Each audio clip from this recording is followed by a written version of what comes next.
Hi అండి.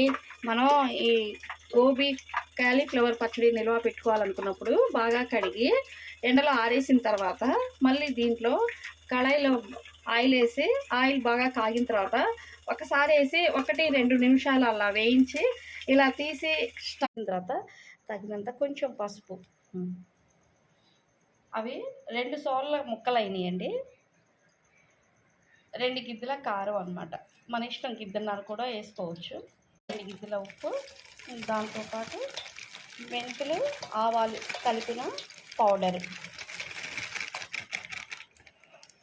దాంతోపాటు వెల్లుల్లి రెబ్బలు మన ఇష్టం. దాంతోపాటు మనం గ్రేవీలా తయారు చేసుకున్న చింతపండు వస్తే ఇట్లా ఎమ్మీగా ఉండే కాలీఫ్లవర్ పచ్చడి రెడీ. ఈ వీడియో నచ్చితే లైక్ చేయండి, షేర్ చేయండి, సబ్స్క్రైబ్ చేయండి. Thank you. ప్లీజ్ సబ్స్క్రైబ్ చేయండి. Thank you.